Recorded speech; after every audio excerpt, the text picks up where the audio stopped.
Hello, hello, and welcome back to the Who Are You podcast. I'm your host, Connor Overbay. If this is your first time listening to the podcast, welcome. We're always happy to have a new listener. Make sure you press that follow button, that subscribe button, any button that's on the social media platform or YouTube platform that you are on. Helps us get seen by more people, and it just makes me feel good. As well as if you guys know anybody who has a story that needs to be told, feel free to give us shoot us an email or hit us up on social media. For the social media, it's going to be at Who Are You Pod for everything, and then it's going to be whoareyoupod@yahoo.com if you want to shoot us an email, and maybe we'll have you guys on a future episode. Also, we are selling some space in the podcast. If you guys have a business or are trying to promote something, feel free to reach out. We can talk pricing, and maybe we can do a nice little commercial or a little ad read for you guys in the podcast. We're all about supporting whoever is trying to support us, and that's really about it. To say we're sitting down for another week. We're sitting down with a very, very special guest. You may have seen this man's work all over Jacksonville and many other cities around the United States. Today, I'm sitting down with Mr. Jason Tetlak. Welcome to the podcast, my man. So if before we get started into our conversation and everything, feel free to let everybody know where they can either follow you or check out your work, any of that good stuff. Mostly Instagram at Jason Tetlak. I do Facebook too, but I'm not into TikTok or all that other stuff, so it's mostly through Instagram. I totally understand. I'm still trying to figure out all the other social media. If I could not have to do it and the podcast still be successful, I would 100% do that. But unfortunately, it's the times we're in. I feel the same. I think most artists feel the same. We hate all of that social media, networking stuff. We just want to do our work. Yeah, so you guys are creative. Obviously with you, you're doing big murals. I've seen canvas paintings. I've seen your work all over Jacksonville, and I've driven by and I'm like, I've always wondered, who did that? And then you reached out and I was like, I guess the universe answered my question right there. So one of, like we were talking about before, is this gentleman is a muralist. As you guys may have known or have I said in the past, his work is all over Jacksonville. One of my favorite works of art that you've done is actually the Murray Hill one. I drive by it very frequently, and I've pointed it out to her in the past. I'm like, I wonder who did that over there. And like I said, you reached out. So it's amazing to meet the artist who does great work in Jacksonville. Oh, thank you. I'm happy to be here. Yeah, and we were talking a little bit before the podcast. You said you're from Ohio, correct? I am, just outside of Cleveland in a town called Brunswick. Brunswick, gotcha. And I was giving you the rundown about Shannon. She's from Worcester, Ohio. I was telling them about you. And it's cool to meet another Ohioan, I guess you would say, or OHIO, as Shannon would say in the background. But what ended up bringing you to Jacksonville, of all places? I feel like this is a random spot that a lot of people seem to end up at for some reason. Yeah, a lot of us Northerners end up down here. I came down to go to school. I went to Flagler College. Oh, nice. And I tried to go home for a little while the summer after I graduated, but it was pretty cold up there. It was July, August. I was wearing a hoodie, and I was like, oh my God, in a couple months I'm going to freeze to death. So I just packed it all back up and came back down here. Nice. What'd you go to Flagler College for? I studied fine art and graphic design. I should have guessed that, but you never know. Some people change up from their degree and everything. Were you in school for the full 4 years? How'd that all go? Yeah, it was awesome. I loved it down there. I went specifically to study art, and then around the beginning of my junior year, I realized you don't just look in the want ads for artists. And I was like, what am I going to do when I graduate? So I added graphic design. And actually have been doing graphic design for about 20 years. That's awesome. I'm going to have you bring that microphone just a little bit closer to your face. Right there. Perfect. Thank you.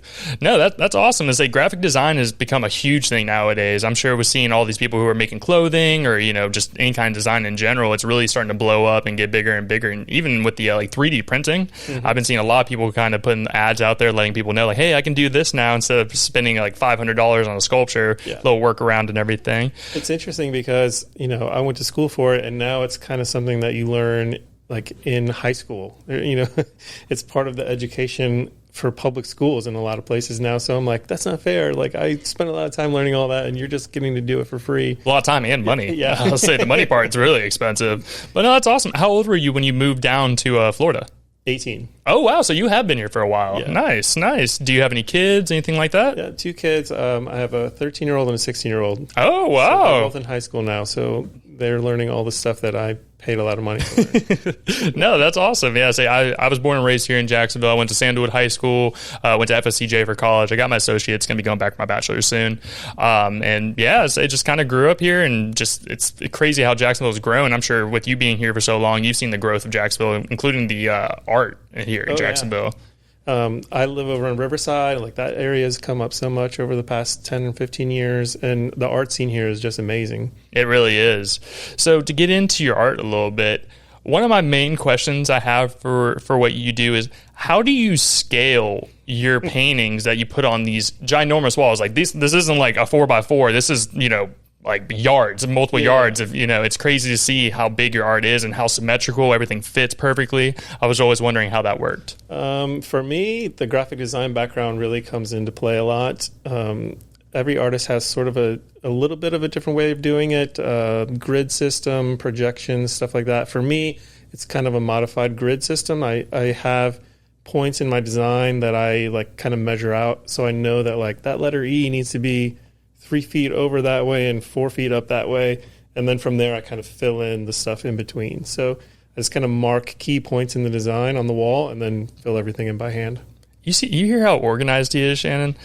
To say these wall panels behind you took us so long, and they weren't like cut all correctly and everything. It was such a pain in the butt, but we got it to look decent at least. It was just like cutting things, and all we had were shears for a while there, and it was just measuring out the wall. It's just I guess I don't have the patience to do exactly what you do. How long would you say just for example, like the Murray Hill one, for something that large, how long would you say it would normally take you to do a mural of that size?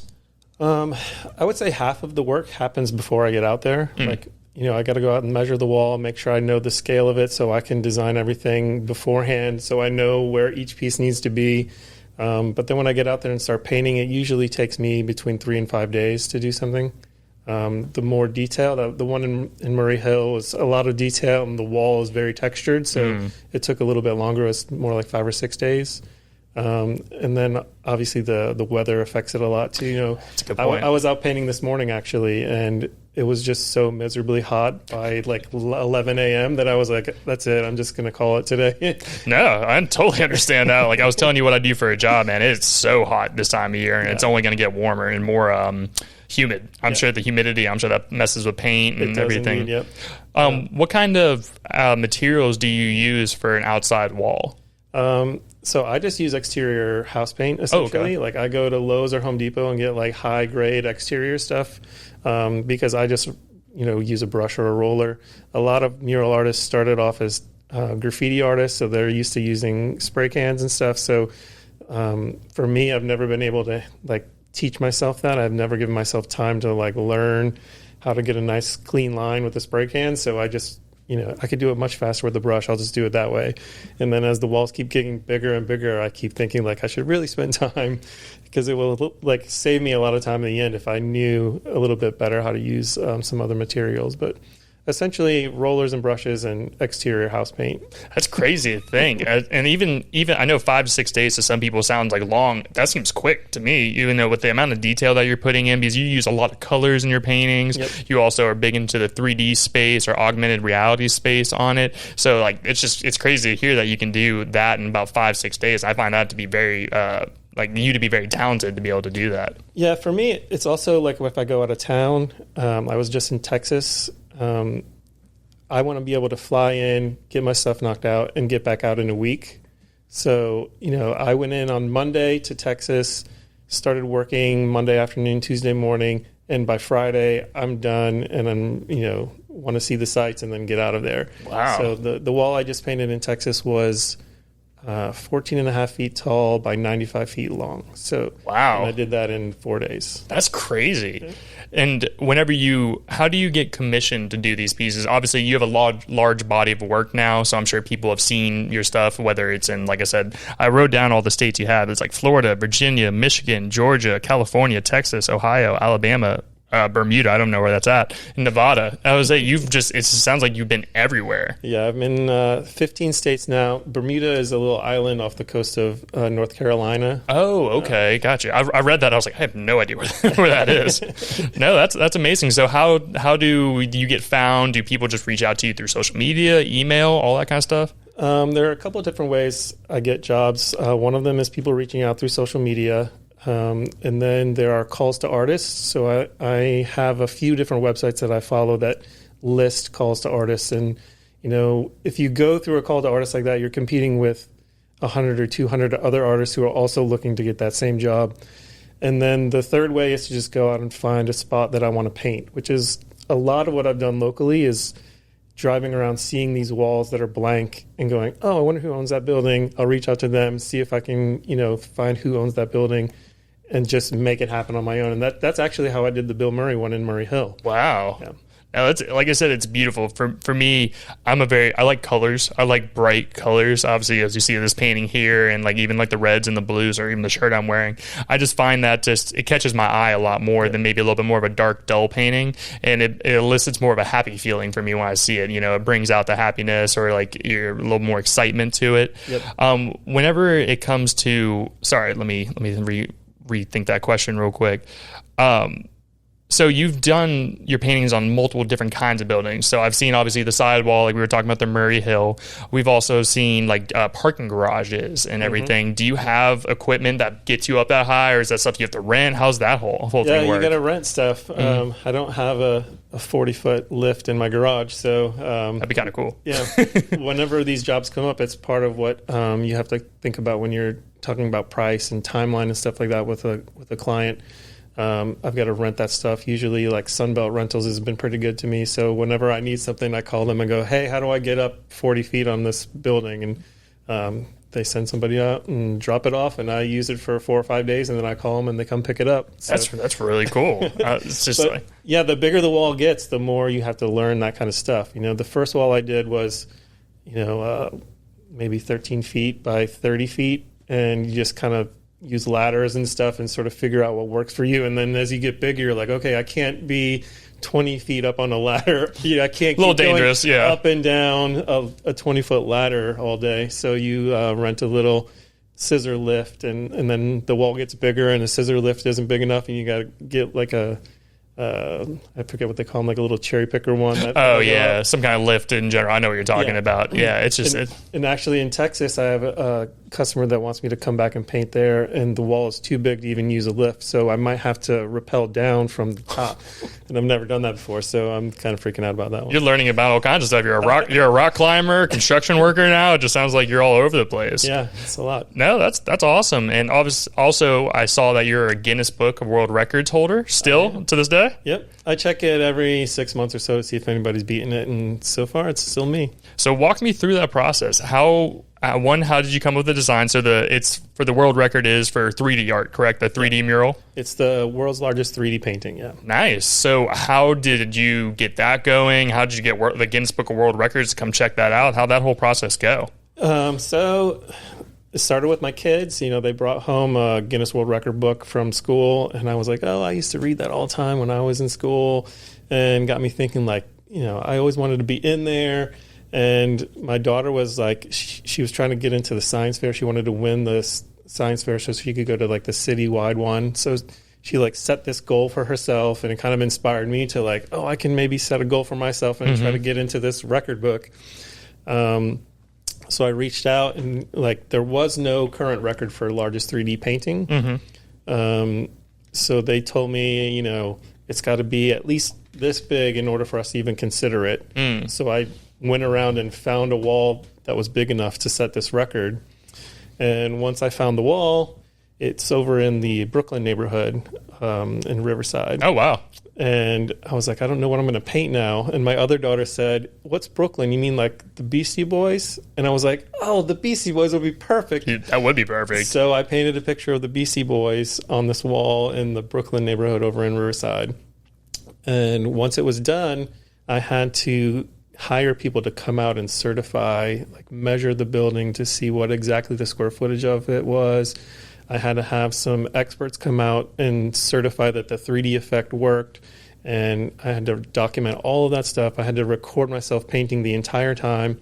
So no funny business kind of thing. Exactly. And then I had to submit all that stuff to Guinness and wait like 8 months for them to get back to me. Wow. Yeah. That's really cool. Whenever you got the notification that, hey, yeah, like this is a world record, what was that feeling like? It was pretty crazy, but it was just like an envelope in the mail. They just sent a little certificate, and it was like sort of anticlimactic. Not the big to do because, you have to pay like $10,000 for them to come out and like, bring you the little plaque or whatever. 10 grand? Yeah. So I was like, I'll just wait for the certificate in the mail. I'm the same with you. I would be the same as that. 10 grand, Shannon. Can you imagine that? That's nuts. Did you have a party? I did have a little unveiling party, actually, like played some music and invited people to come take photos and stuff. That's really cool. Yeah. How did you learn? Obviously, like you said, it's 3D, and I've seen a couple of your other paintings that like you have on your website and everything, where you can put glasses on, you can see it, and like seems like movement and everything. Yeah. How did you learn that style of painting? I wouldn't even like, because there's different colors, there's like reds and blues. How does that whole thing work? Yeah, it's red and blue, and essentially it's tricking your mind into seeing two different pictures and squeezing them together. Mm-hmm. So your left eye will see one picture, and your right eye will see the other, and then in your head it puts it together, and it creates that sort of 3D effect. And in Photoshop, I was like, I think I can make that work. And so I kind of did some tutorials online to figure out how to do it in Photoshop. And then I thought, I wonder if I can paint this. And it just took some trial and error to find the right shades of red and blue that would work properly. And I put it on a canvas and it worked. And I thought, oh, this is awesome. And I actually had a whole show of 3D work, and then was like, oh, I can get bigger and do this on a wall. The first mural I ever painted actually was 3D. Shannon, he makes it sound so easy. He's like, so you just do this and this. I'm like, with me, I would be sitting there, I would be cursing and freaking out because I would have no idea what I'm doing. That's amazing. That really is cool. And to be sitting with a world record holder, it's an honor, by the way. I say that's really cool. We've had all kinds of crazy guests sit with us, but I've never had a world record holder. So honored to be sitting with you today.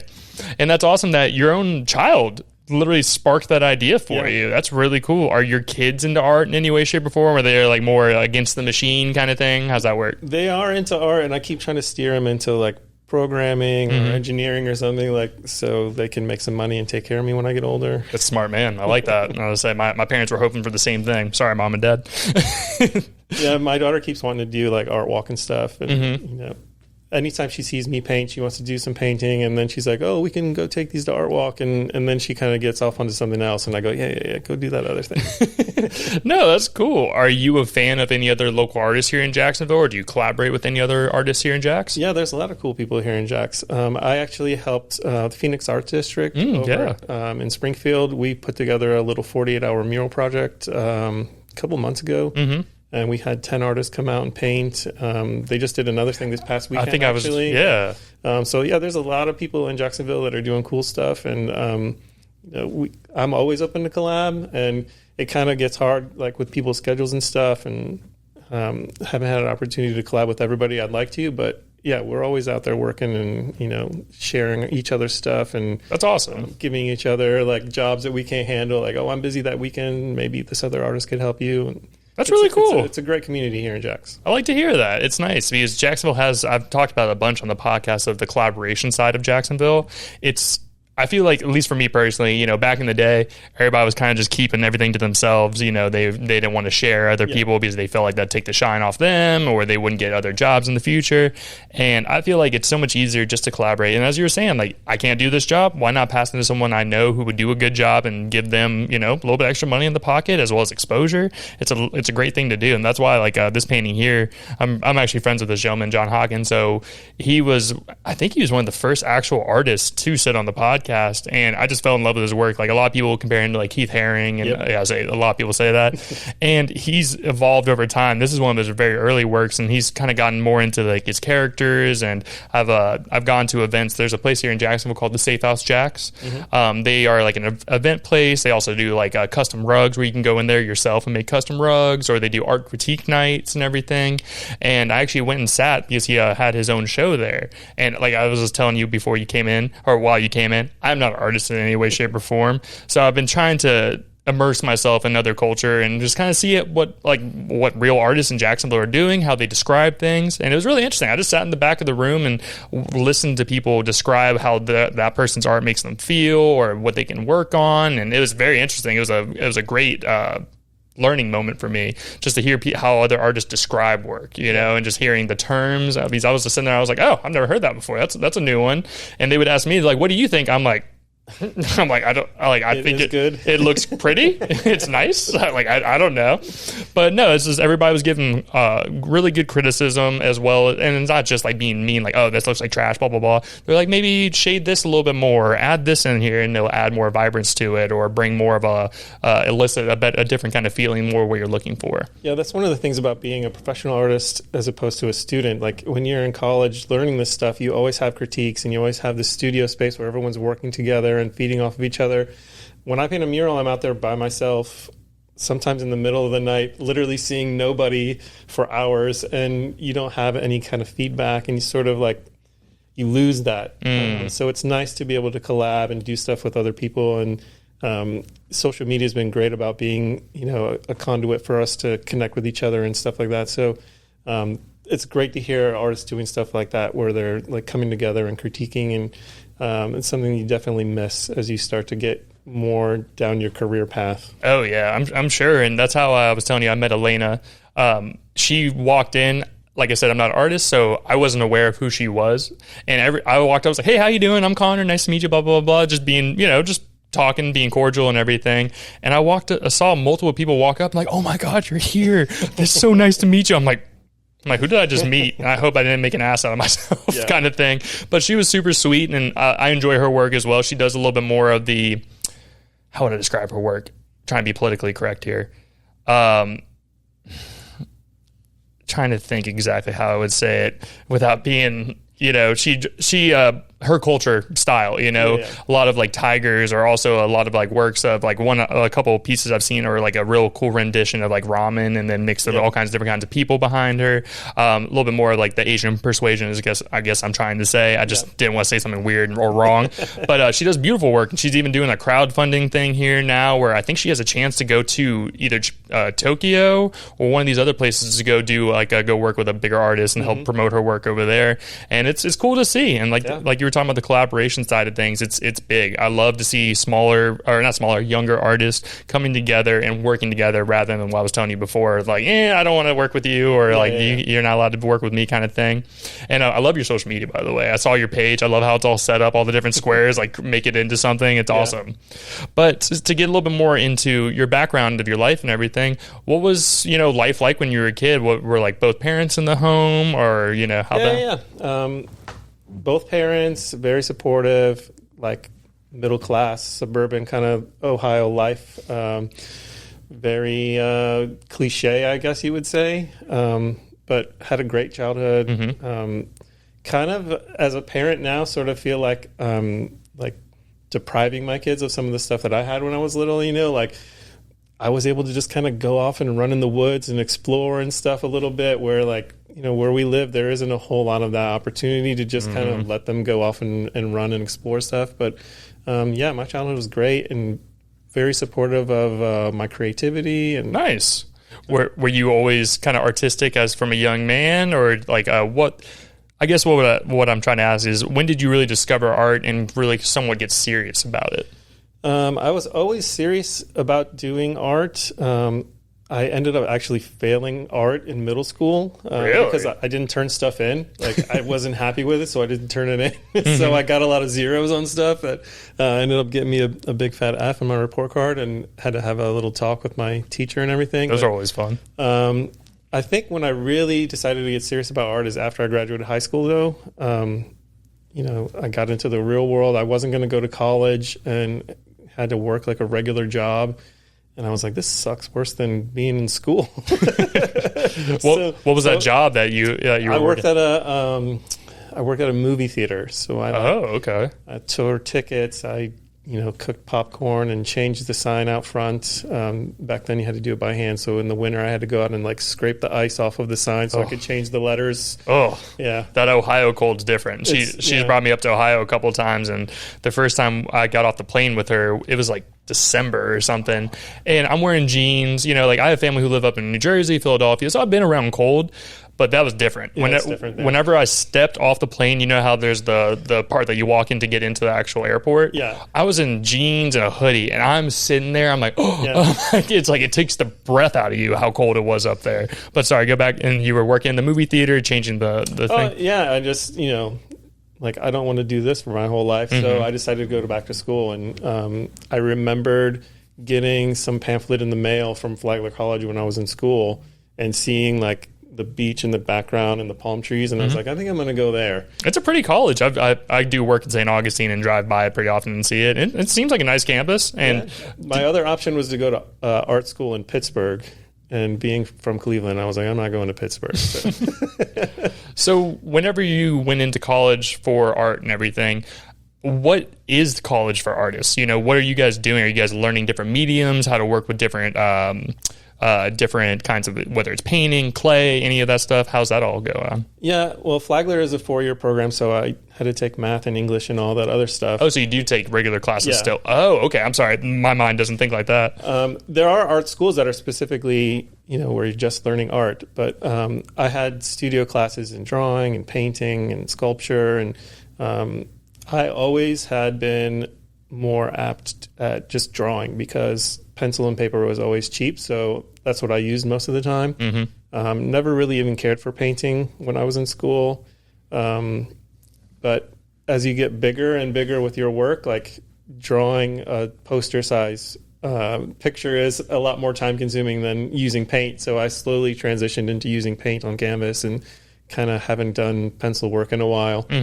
Dabbled a little bit in sculpture, and now I feel like I'm more like I'm okay with doing any kind of art. Okay. Like if I have an idea, I'll like figure out how to make that idea happen. I had a show, it's almost 2 years ago now, that was circus themed downtown. Yeah, I saw some of the art off that. Yeah, and if I had an idea that fit with that theme, like I didn't just like dismiss it because I didn't know how to make that thing. I like figured out what materials I needed to make that happen and you know, included it in the show. And I know sculpture artists, I know graffiti artists, I know all kinds of different artists now. So if I have something that I want to do, I can always reach out and say, hey, I got this idea. What do you think about this? Is this something that could work? Is this even possible to make this? And, you know, it's great to share ideas with people. And people always reach out to me too. Like, how do I get into painting murals? You know, we have this wall on campus. Is this something that we can do a mural on? And like, it goes back to like exchanging ideas and collaborating. Like the bigger your social group is, the more opportunity there is for you to explore other things too. So that's another great thing about having all of this creativity in Jacksonville. No, I love it. And I've said it on here 1,000 times, your network is your net worth, you know. I say I've learned a bunch of stuff just from doing this because I had no audio background. I had no video background. It took us 2 years to get a camera here because I was just scared. I was like, I don't even know. It took me a while to learn the audio setting and blah, blah, blah, and like learning how to edit afterwards. And then we've been on YouTube now for about 7-8 weeks now. I say we got married and, you know, money was tied up in the wedding and stuff. So I couldn't, you know, look at myself in the mirror. I'm like, you're going to spend $1,000 on a camera right now. I'm like, no. I'm not. But it is great in the collaboration side of things. But like that's the main thing I've been pushing. I even posted I shared something on Instagram today. Another local podcaster here in Jax was talking about, you know, people are more than willing to come on your podcast, but don't want to collaborate on social posts. Don't want to post the stuff up that you work your ass off to do and like to share. It's like, what are we doing? You know, like, come on now. This is a handshake deal. We're working together. I'm bringing my audience to you. Your audience is checking me out. And this is how we go from there. Yeah. And I love that kind of thing. And I've been very lucky where a lot of people are more than willing to work and do that kind of stuff. Almost every project I do, I try to make it a win-win-win. Yes. Like everybody involved needs to be able to get something out of this. That circus show that I did, I invited like 5 or 6 other artists to have a sideshow inside of my circus show. That's cool. So Elena actually was one of the artists that showed in that. Everybody coming together like helps everyone else. You know, like having those other artists there helped me and it helped them. So like, why wouldn't I do something like that? Like, yeah, I totally agree. It's just like some people just have different mindsets, and I understand, you know, there's the killer mentality out there. That's just not my thing. You know, I have every kind of person on here. I don't care, you know, what your race is, you know, your sexual orientation, or, you know, what you're doing. I just want to know your backstory and help promote that, and, you know, just promote local Jacksonville, because as you're saying, the Jacksonville scene is so rich with all kinds of different, whether it's art, whether it's music, you know, businesses nowadays. There's so much stuff coming here to Jax. It feels a little disjointed sometimes in Jax. Like, you know, you don't always know everything that's going on because we're kind of spread out. So like any opportunity to kind of learn and what you're doing, I think is great because people like find out these cool things that are happening and maybe they'll hear about me and go, oh, I have this weird project I want to collab with an artist on. Yeah. Like it's hard to connect with everybody because we're so spread out here. But the more opportunity, the better, I think. I totally agree. And that's what I hope by doing this is to have people reach out and, maybe you find someone that inspires you to do something new or vice versa. You inspire someone else to do something new. So to talk a little bit more about your art, how did you kind of find your style that you're doing now? Do you kind of mirror some other artists or is this more just your own style? How's that? So I've always been like sort of interactive with my work. I like to reward people for like spending time with it. I've had these experiences where like I was showing at Riverside Arts Market and, I have all this work and I've set up this booth and I'm sitting there for like 6 hours on a Saturday and people will come walking by and they won't even break stride and they'll just kind of point and go, that's cool, and just keep walking. And I'm like, that's cool doesn't really help me at all. Yeah, I totally understand. And so I started doing things where I would like hide images and stuff inside of the work so that if you stopped and checked it out, you would see something different. And that's how I kind of got to the 3D stuff and the augmented reality and all that kind of, like all of that stuff is geared towards like rewarding people who take time to explore what I'm doing. If you just walk by and say, that's cool, like you get one experience, but you don't get the whole experience. Yeah. And so like 10 years ago, I was painting QR codes. I was about to bring that. That was going to be my next question. Funny enough that you brought that up. Yeah. What were those QR codes? Whenever you scan those, what would come out of that? There were so many different things. I did so much fun stuff. Mostly they were text codes, so you would scan it and just a message would appear on your phone that would had something to do with the painting. Oh, nice. I had one that when you scanned it, it was like, thanks for your donation, $24.99 has been charged to your credit card. Like cool stuff like that where people would like freak out. What the hell? Yeah. And the QR codes were really crazy because you could like manipulate them. Like there's like a built-in degree of like destruction you can do to them, so you can like stretch them, and like now you see people put their logos in them and stuff like that. The problem was back then you had to like download a QR code reader onto your phone, and I had to like explain all this to like every person that walked into the show, and just got cumbersome, and like people weren't all about it. And then a pandemic happens and like everybody knows what QR codes now, like everybody's using them everywhere. Like I was ahead of the curve, I guess. So sounds like it. That's funny that you brought up the whole thing where you had to download. I forgot about that, to be honest with you now, because nowadays you pull out your iPhone or your Android and you just have your picture or your camera app and it just pops right up. So it's funny that you brought that up. I never really thought about that side of things. And I progressed into augmented reality and I had the same problem. Like all of the works in my gallery show would have this augmented reality component, but when you walked in, you then had to download this app, and it was real data heavy, and so there was like a huge lag. And if there were more than 5 people in the gallery at the same time, everybody be like, I don't see anything. So I abandoned that a while ago too, and now it's actually there's a way to integrate it into Instagram. So I've been kind of heading back that way to like use some more augmented reality stuff, so you can just kind of scan a QR code, it'll jump you right to my Instagram, and you'll be able to see the effect. That's really cool. Yeah, I do, not the art side of things, but I have a QR code. There's this card, no free shout-outs, but I guess this is free. Have you ever heard of Dot Card?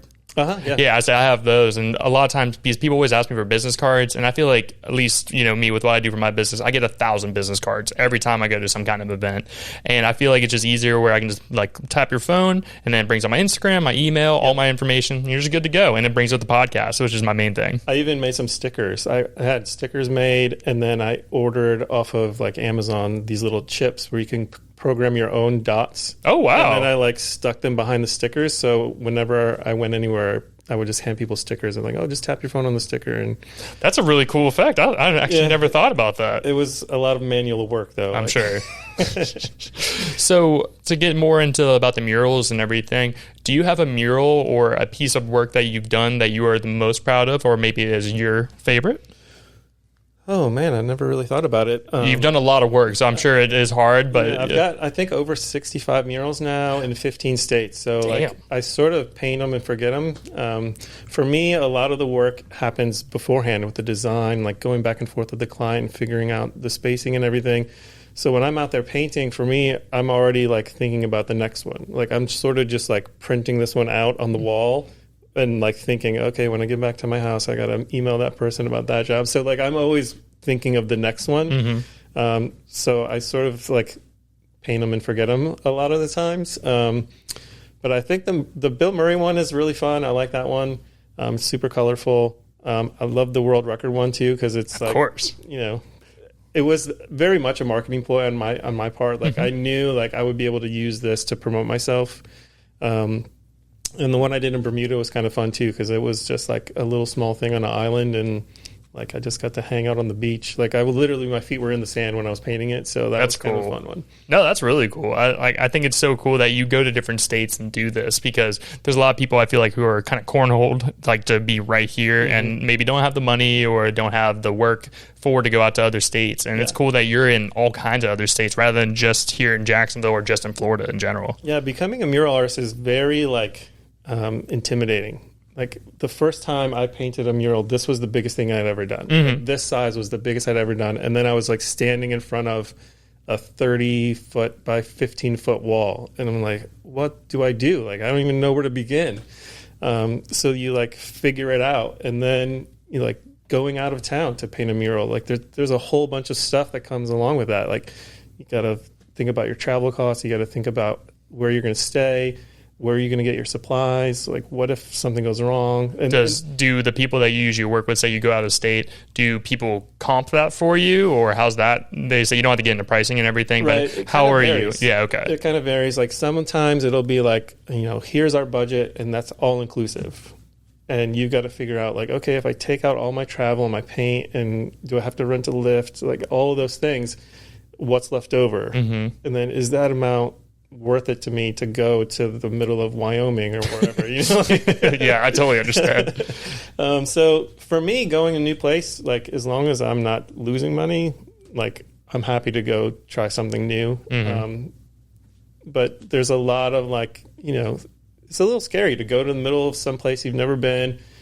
And sometimes the only people I see are the people that hired me. Like I went to Wisconsin, I showed up, I shook the guy's hand. He's like, there's the wall. And then he drove off and I painted. And then I texted him and was like, hey, I'm done. And I left. Like that was the only guy I saw. Oh, wow. Except when I stopped at the gas station to get some Gatorade or something, you know? Yeah, like you weren't exploring, you were doing your thing. Right. Is there a favorite city that you've gotten to do work in, or one that has stood out to you in all the different places you've gone? Cincinnati was really cool. I like Cincinnati, actually. I've been there before. Cincinnati is like really similar to Jacksonville, actually. Like it's on a river, and like the feel is the same. I think they maybe have got some things going downtown that we haven't been able to get going, but all in all, like Cincinnati was kind of a cool place. Yeah, we one of my buddies, he got married in Covington, Kentucky, which is right across the water from Cincinnati, Ohio. And I remember we were there for the wedding, and then the Jaguars were actually playing a game in Cincinnati. Okay, that was the whole night when Urban Meyer, our old head coach, like grabbed that girl's butt and got in trouble on that. We were literally there, and I'm sitting there looking at like ESPN News, and that pops up. I'm like, no, I'm like, not the Jaguars. We can't be doing that. But no, Cincinnati is a beautiful place. And I've actually come to enjoy Ohio. I've heard like weird things. Obviously, there's a lot of serial killers that come from there, so that's one thing. But it is a beautiful place. Like going through, we went to. I was a part of her bachelorette party for some reason. We went up there and we were there for a wedding, but also she wanted to get her bachelorette and have some fun there. And we went around. What was it? Downtown Cleveland, Shannon? Yeah, we went down like one of the main walks, checked out all the bars, all the food, and all that stuff around there. The flats. Yeah, there, exactly. And I personally enjoyed it. Great. Anytime I get a chance to get out of Jacksonville, like I was born and raised here, I love my city. I do love my city, but I'm also prepared to move out if there's an opportunity. You know, I've been to Corpus Christi, Texas, a few times. That's actually where I was last week. Okay. It's great there too. Like it's also a Navy town, so it also has a very similar like Jacksonville feel and very like small towny kind of like. everyone kind of looks out for each other, and that's also a very cool place to go if you're looking. I'll definitely check it out. I'm actually going to Austin, Texas later this year. Oh, yeah, I'm a big sports fan. I'm a Florida Gator fan as well. So they're playing against University of Texas over there. So we're going to go to Austin, Texas. I'm going to go check out. All right. Yes, sir. Going to go check out the comedy clubs there. I want to go see Joe Rogan's club and go check out the scene, get some good barbecue. I've never had Texas barbecue, so I would love to go out there and try that out as well. Do you ever have any plans, or has anybody ever reached out to you from like overseas, like in Europe or anything over there? I've applied to some calls overseas, and like it gets really competitive when you start going international. So like as a mural artist, I get a lot of emails that are like rejection letters. They're like, "Dear John, like thanks, but it didn't pick you." And it gets to be where you get like, we had 150 artists apply and we didn't pick you. And like internationally it gets more to like 400 or 500 artists applied. So you got to have a thick skin because you get a lot of no's. You get like 10 or 15 no's for every yes. So that's another thing about starting out is like you sort of get discouraged because you get so many opportunities that you don't get. You miss out on so many. But that's just part of the game. It's the same with me, man. I reach out to people all the time, and as I've looked at it as the worst thing they can say is no. Yep. And you never know. Maybe you grow a little bit more, their mind changes in the future, or you just get so big and they want to reach out to you, and you're like, I don't know. I wasn't good enough whenever we first talked. But no, that's cool. Have you ever had a situation, or I guess you talk it out with the person before, but have you ever had a situation where you did the mural and everything, and maybe the person that paid for it didn't like it, or had a situation where they want you to maybe to change some parts of your work? As a graphic designer, I'm able to sort of plan everything out beforehand usually, so I can Photoshop it on the picture of their wall and be like, this is exactly what's going to look like when I'm done. Gotcha. I did recently have a job that I was doing in Virginia that was going to be 6 different cities in this one county in Virginia, and I was supposed to paint a mural in each of the towns. And so they hired me based on my previous work, and I went up there and like talked to everybody about what they were looking for in each one of these murals. And they want them all to connect and be interactive, but there were so many different opinions from the different towns. Like each town had 4 or 5 people on a committee, and then trying to make all of those work together, like it just didn't work out, and we ended up having to just like scrap the whole thing and part ways. So that's the one job that I've had that really didn't work out. Everything else, you can kind of figure a way of like modifying things, and usually that's all done beforehand. Gotcha. Now that's the thing. Too many cooks in the kitchen kind of thing. I can definitely see how you're just like getting left and right. You're like, I can't do all that. Like, what are we doing right now? So, and is this what you do full time to support yourself? Yeah. COVID actually gave me the push I needed. Oh wow. I was working full time as a graphic designer, and then COVID happened. Everybody cut back on their marketing budgets, so the graphic design work dried up really fast. And I thought, do I go look for another graphic design job where like everyone is looking for those right now? Or do I just spend more time looking for opportunities to paint murals? Because I was doing it, just kind of a side hustle, just a fun thing. And I just went all in, and I've been doing that ever since. That's awesome. When did you feel like this was gaining traction, where you could, like you said, take that leap and really like support yourself? Because there's a lot of people who are like, oh, I can go support myself. Yeah. And then there's like 2 years there, it's a little sketchy for a second. Yeah. Definitely. Even when I did it, when I made the decision, I was like, I'm going to try it. Like I wasn't very confident that I was going to be able to do it. But I was doing probably 4 or 5 murals a year. And I thought, okay, that's on the side. In between, like I would take a week off of work and go somewhere and paint. So if I'm not working full time, I can devote all of my time to this. Maybe it will work. So I took that leap, not really knowing whether I thought if it doesn't work out in 6 months, 8 months, I can always then go back to looking for graphic design. So I did it, and I haven't looked back. Hey, I respect that. And I'd say that's the thing. I always hear people, they take that leap, and I'm like, oh, that scares me. That freaks me out because it's very tough though. It's gig work, Yeah. So like it comes and goes. There are some times where I have 3 weeks where I'm like, I don't have anything going on, and like my wife is, working from home, and I'm like, I'm going to go to the movies. I'm sure she loves that. She like grumbles.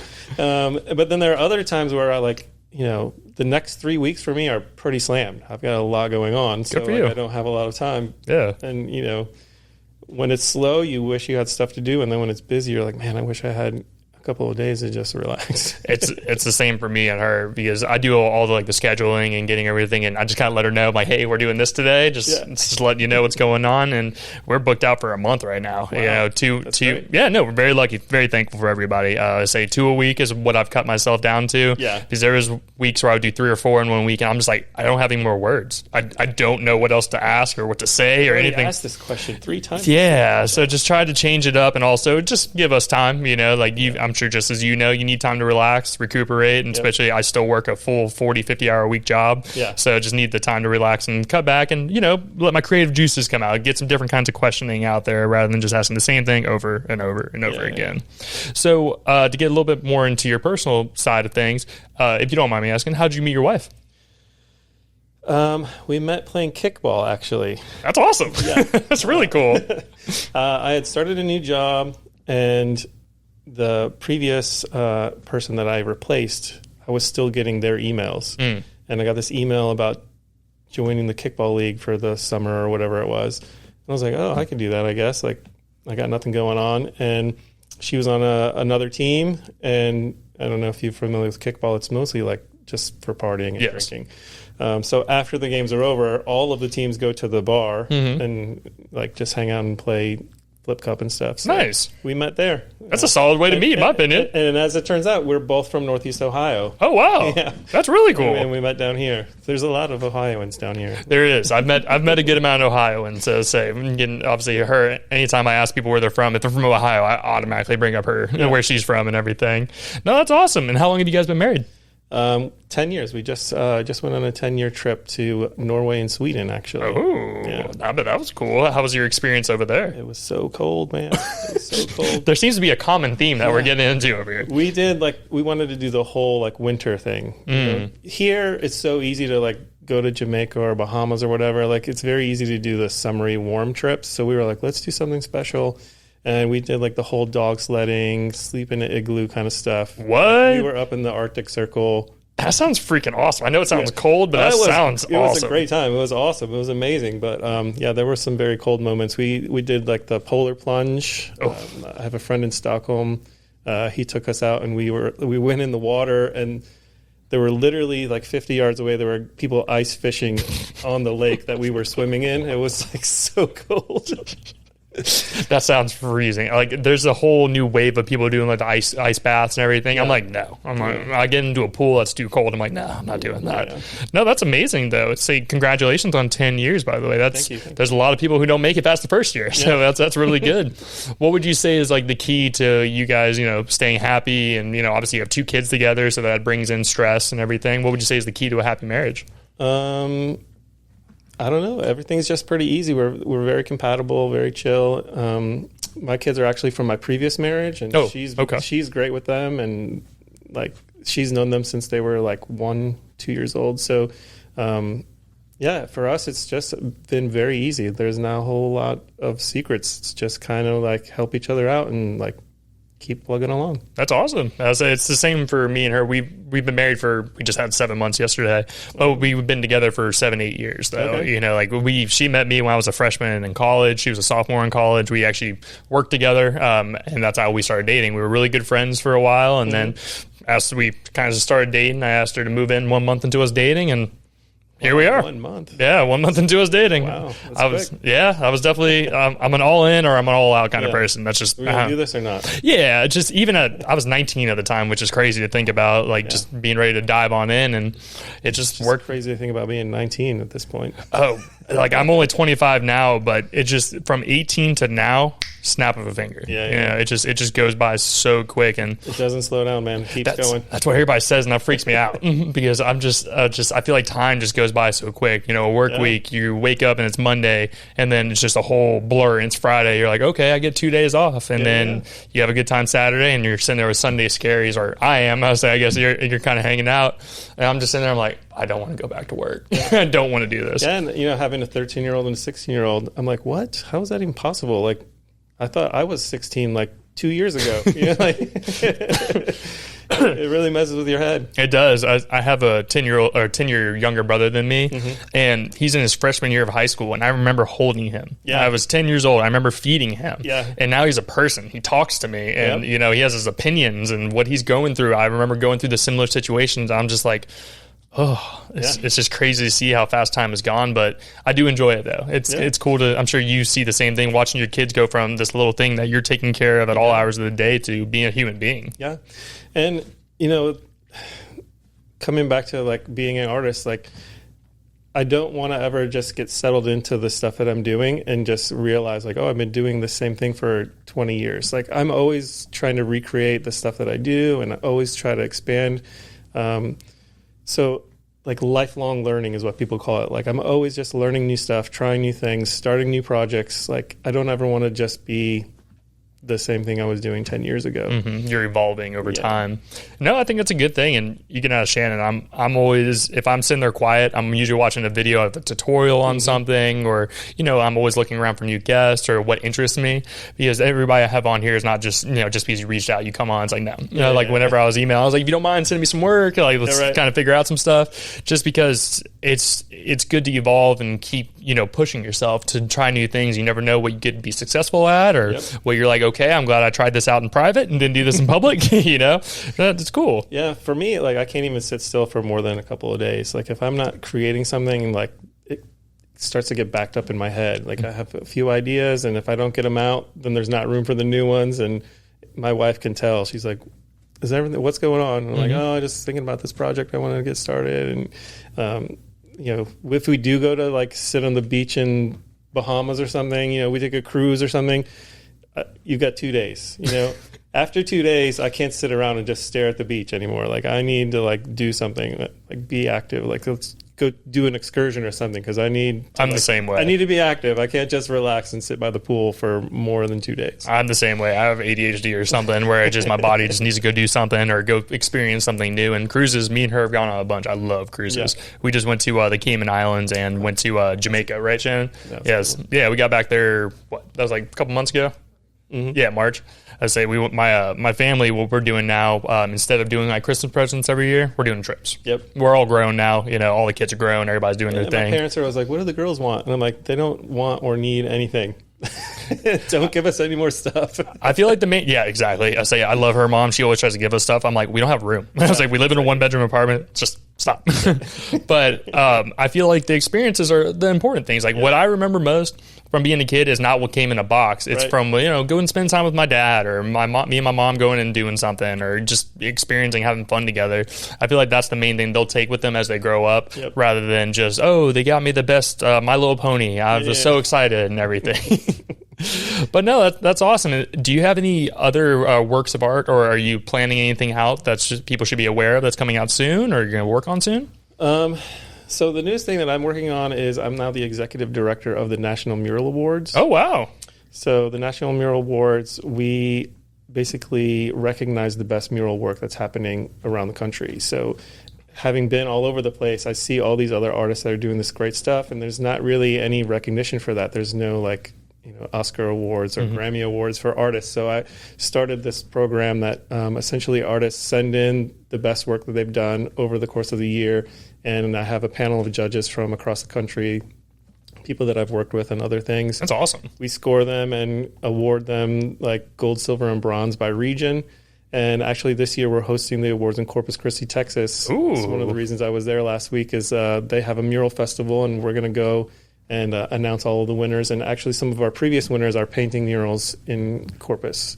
That's really cool. That's really nice of you guys to do, by the way. Yeah, and so every year we're going to move it around the country to a different city, and it's growing, and we're starting to do educational outreach, trying to help students understand the difference between being in college and becoming professional artists and that transition, and do programs like panel discussions and stuff like that for the public to learn about public art and murals and how they benefit society and neighborhoods. And I think it's very important what you guys are doing there. It's great to bring I feel like a lot of people are ignorant to art and like just, all the different stuff you guys do. You guys work your butts off, do painting, and obviously what you do takes days. Yeah. And being able to get it out there and give that information out to people, like I was telling you about the art critique I went to, I really enjoyed the experience. I didn't know a lot of the stuff that they were talking about at first, but walking around and, being informed, learning something that I'm not privy to was really a cool experience and helped open my mind to sitting down with artists like you and, learning a different kind of question to ask or asking about mediums and all this other stuff. It's just tried to open or broaden my horizon of what an artist is and what they do. Yeah. So no, that's awesome. I do have, let me see. I got 2 final questions for you. So the clown logo, is that from your circus show? It is. I sort of developed it. I saw other artists like Shepard Fairey, who has like the Obey graphic. Yeah, I know Obey. I thought I really need something for myself, and I started messing around. And I came up with this clown, and the clown sort of pushed me into this circus theme, and then the circus theme turned into that big show. Gotcha. Some people don't like it. I think it's hilarious. I think it's cool looking. I love little designs. Like the logo behind you is what I made. Yeah. I love people putting their artistic value out there and just trying different things out. And I think it's cool. It's different than anything else I've really seen. So that's the main thing. Yeah. I try to use it whenever I can. But, when you're doing public art, the people who are paying you to paint their buildings want to make sure that there's no way it could be offensive to anyone. Of course, I can understand. So the dead clown face doesn't always play very well. Most of the time, they're like, well, can we maybe get rid of the clown? Like, I can sneak it every once in a while. I get to sneak it in, but that's like the major concern with business owners about doing murals is like they want to draw attention to their building without like discouraging people from coming inside. So. I can understand. I feel like people are just way too sensitive nowadays. Yeah. At the end of the day, people who you see talking on TV who are all prim and proper, that's not how they talk off TV. I'm the same way. Like I try to hold back cursing a little bit as much as possible on the podcast. Yeah. But we're humans. We all talk. If you're getting offended by a clown, come on. Every once in a while, I'll have somebody that gets it where they're like, whether people hate it or love it, as long as they're talking about it, then it's good for me. And I was like, that's exactly right. That's very true. That's exactly what I'm trying to like get all of my customers to understand is like, you're trying to draw attention to your building. Like you can't just put flowers because people will ignore the flowers. You got to have something weird or crazy. And some people let me do it and some people just want the flowers. So I understand. And I lied about the 2 final questions. I have one more other one. Are there any artists that you feel like who are not getting the recognition they deserve that you feel like stand out to you personally? Literally every artist. Okay. No one's getting the recognition they deserve. Gotcha. Locally, it's really hard to get recognition. For example, you saw my work all over town. You had no idea who I even was. Mm-hmm. It's very hard. And I've been on literally every news channel. I've been on public radio. I have been in all the print media in town. Like I've done as much locally as I can to market myself. And still 99% of the people don't know me. So they're like literally every artist is not getting the recognition that they need. And it's all about marketing. I tell my kids all the time, life is like literally all about marketing. Like getting yourself out there is honestly most of what I do. Like the mural painting is 20% of my life. 60% is getting the next mural gig, and the rest of it is all just trying to get my name out there. No, I totally understand. And like I said, for me, I'm just not privy to all the artists and everything, and that's why I try to look for new stuff. And whenever you reached out, I was super excited. I was like, oh, I learned something new about my city. And like when I see these things now, I'll be like, oh, I know who that is. Yeah. And it would be cool to be able to talk about that. And I'm glad that I get to show you to people, and hopefully a lot more people know about the murals around Jacksonville. Yeah, hopefully. I think it'll do well. And like I said, I appreciate your time, by the way. I know you're a busy gentleman, and I appreciate you sitting down and giving me your time today. Thank you for having me, man. I appreciate what you're doing. Of course. And if you ever have an event going on or you have a new thing going on, this is you always have an open door policy with me. Feel free to reach out, or if you have like you were talking about awarding the mural list or awarding artists and everything, if there's ever one in Jacksonville, I'll be more than happy to come out. Just let me know. Actually, one of the award winners from last year was Keith Dolis, who painted the San Marco Lion. Oh yeah. He won an award for that one. And I don't think I'm supposed to say anything, but there is a local artist who got an award this year as well. Gotcha. We'll keep it under wraps. June 8th is when we're making our announcement of all the winners, but there is definitely a local winner this year as well. I'm excited to see who wins. I'm definitely excited to check it out. But I do have one final question for you, and I ask everybody who's there, whenever it's their first time on the podcast, I always ask them this question. Okay. And it is, do you feel successful? And if you do or you do not, in what ways? Oh, as an artist, success is so hard to nail down.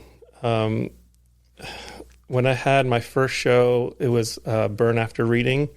A friend of mine came and did a little short documentary called Here for the Free Wine. And essentially, this is the question we talked about that whole time is are you successful? If you're not doing what you love full time, are you successful? If I'm just a mural artist on the side, am I really successful? I have to have a day job, then I'm not successful at this, right? And if there's this pull inside that you're constantly, especially as an artist, never satisfied with what you're doing. For me, I'm always super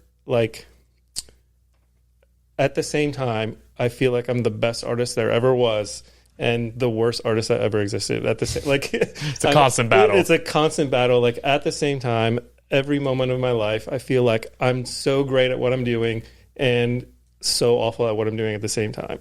I see other artists who are doing work and just think, oh my God, they're so much better than me. Why am I even doing this? And then I get feedback from people that are like, oh my God, you're so amazing. It's so nice to meet you. I see your work all over. And I'm like, oh my God, I'm so great. Yeah, I understand. So it's very hard because you have this dichotomy where you just feel like you're the worst and the best at the same time. No, So, I understand. do I feel successful? Yeah, I make a living as an artist. I don't have to have a day job at this point. I'm not in an office or digging ditches. I was out painting this morning and it was super hot and I had to stop because I was overheated. If that's the worst part of my day, then I'm doing great. No, I totally agree with you. And that's why the reason why I asked that question is because everybody answers it differently. And I appreciate your answer because, it's very true. You're always constantly fighting. One day you feel oh, I'm on top of the world. Yeah. And then the next day you're I am a piece of garbage. What am I doing with my life kind of thing? When I have a downswing in my schedule and I have nothing to do for 2 or 3 weeks and I'm just oh, my wife's going to work today and I'm watching Netflix, I feel awful about what I'm doing. Why am I doing this? I'm not good at this. I should be doing something else. And then I have 3 or 4 weeks where I'm slammed with work and everybody's asking me to do stuff and I'm feeling really great. That's the life of an artist. I totally agree. I would say that's how I feel some days. For me, what I feel successful in is my relationships. Didn't have a great relationship with my family growing up, and we've all grown and gotten stronger together, and we all are friends. And I don't look at them as superheroes anymore. I have a loving wife who supports me, as you see her taking a picture of you going around right now.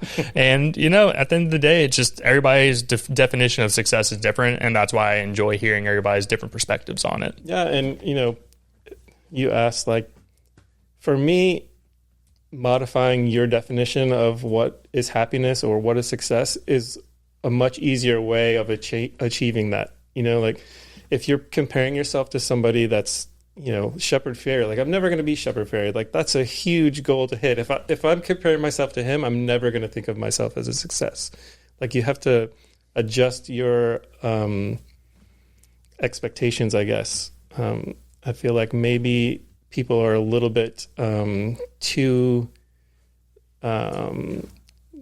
expecting too much for themselves. I understand. You know what I mean? Yeah.